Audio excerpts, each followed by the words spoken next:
working on this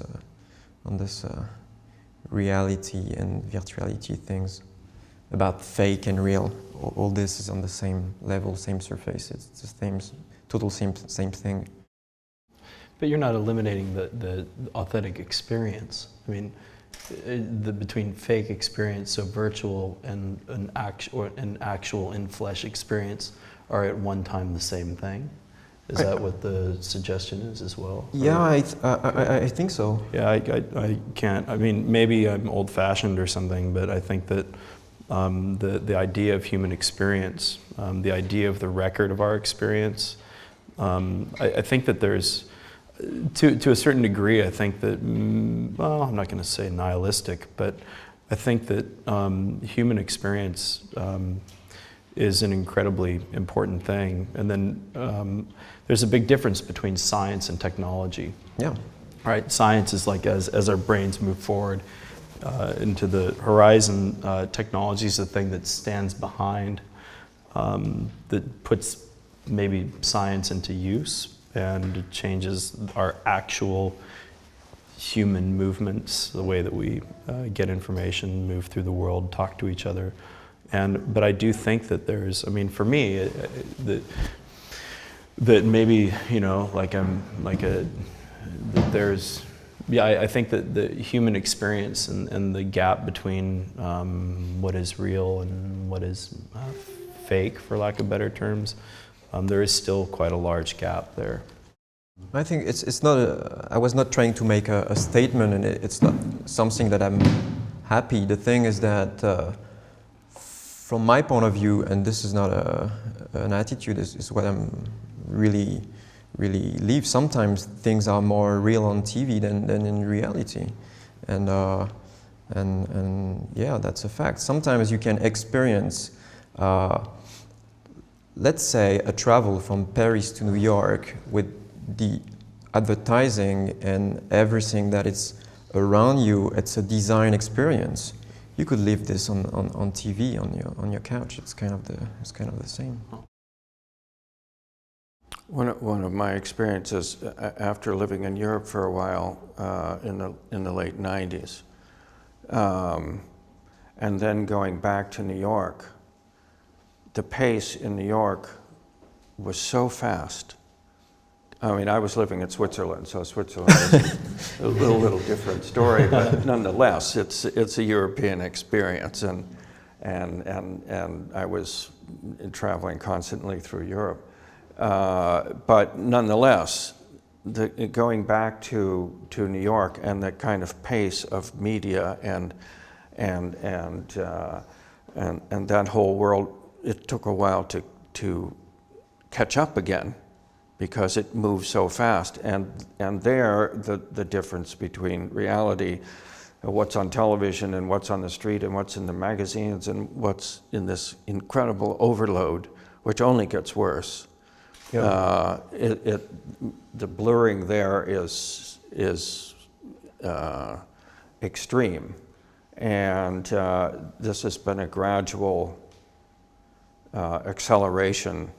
I mean, my original kind of questions about fiction and reality come from literature, and then it's applied to my own actual experience, and pretty soon fiction becomes reality, and reality becomes fiction, and you don't know anymore, and it seems writing fiction is kind of impossible in a way. And I'm not a fiction writer, so I probably would have lots of arguments about that, but it applies to all kinds of arts, you know, how you integrate those things. And so now it's if you haven't followed right along and you were dropped into this world, I can't imagine. I mean, it's like music, you know, either you follow it or it loses you. And art, you follow it or it loses you. They're parallel worlds in a way. I mean, that could also be applied to learning about history as well. I mean, for me, as I get older, the more that I learn, the more that I unknow really about the things that I was taught maybe as a younger person, that that sort of reality becomes ambiguous. I mean, granted, it's always an impossibility to give a true historical account, which is an ancient, like Thucydides kind of proved that for us. But that, yeah, I mean, I guess I think that in that respect of looking backwards, the difference between sort of real and unreal, I guess, is very gray. But yeah. So I think I'd pick up what you're saying in terms of thinking about history. Yeah, no, I was not trying to avoid or didn't look backward. I was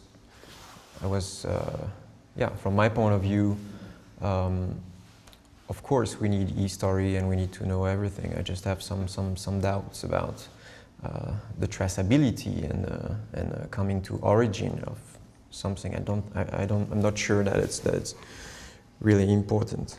Yeah. But I mean, I have some doubt about this, but.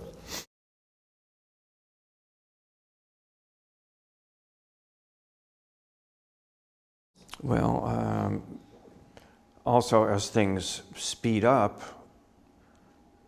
and there's more and more to take in, then the historical distance becomes harder to acknowledge or to even know about. I mean, you know, the things that kids don't know about now is just astounding. And is it because things are so fast and there's so much more? Yeah. Or what? Is there, you know, so much more art history to know now than there was before, and so many more artists making it, and I mean, you know, the information of all of it, how much room do you have? So is that why some things don't get known about anymore? I don't know. I have no idea. I think it's going to get worse. Yeah, I would think so. Yeah. I mean, our generation, we just grow up with the most crazy thing about all kind. We're living now in a complete exponential world. It's non-stop. It's accumulating. You can, even with all the technology that we mentioned before, you can embrace everything that is going on. There is too much going on. We've been raised with, of course, the immediacy of the technology. We've been raised with the reborn of drugs like LSD. Also, I think synthetic drugs. I think this is quite important. Also, substitution drugs, which is a translation. The acceleration of acceleration. But what do you mean, reborn LSD? Yeah, we had this moment. What does that mean? That's a big, there's a radical, I mean, the kind of pot that you smoked in 1968 and the kind of pot that we're smoking now is crazy. Yeah, so LSD is and so mushrooms and LSD have also been like turned up exponentially as well. I mean, that is, I mean, yeah. Okay. Right, Peter? I got it. Particularly reborn of LSD. I mean, re-injecting LSD at some point was changing lots of things. But also, I mean, well, just as another aside, but also relearning about ancient things like ayahuasca, or there are a lot of other mind-altering things. And actually, it's funny that you bring this up, because I always tell other artists and other people that I wanted to start a grants program for people to buy mushrooms, or to start lobbying so that they were legal, because I felt like it was the most important thing. It's an extremely important thing, I think, for artists to do. Because I mean, for 5,000-10,000 years, shamans have been using these tools to access a different plane of reality. And I think that we're constantly, I mean, that's what we're talking about. We're being constantly confronted with a different plane of reality. Yeah. I'm not saying that it has become reality, but it is a different window. Yeah. And so, but this thing is completely at our fingertips and we do have some control. I mean, like a tiny amount of control. But I think that when artists are able to let themselves